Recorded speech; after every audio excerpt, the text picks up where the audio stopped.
केने कोयला के खदान बा, केने नहर बड़ी सौ, केने सैलून के दुकान बा। भैया इनकर के हम कुछ बोलती ना, लेकिन इतना ही बनता लो, इतना ही बताई द्वार पर के प्रोग्राम बा,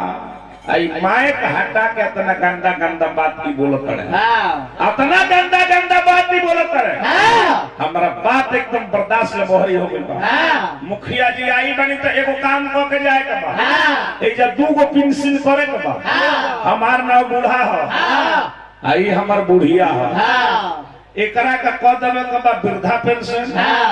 होई एगो लेके आइल बड़े ओकरा के विधवा पेंशन करत, हो जावा पेंशन, जियते भतार ओकर मर गइल बा। बाप रे बाप, कहत रे जे एगो राजकुमार के डायलॉग बोलले है, जानी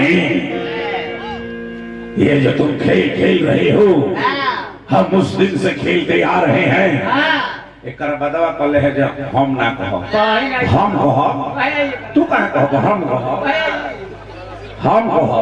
तारा कहे के अधिकार भगवान ने खन दे, तारा के जन्मे से ही अधिकार भगवान कहे के देवे न कोई, एक अधिकार हमरा के दिल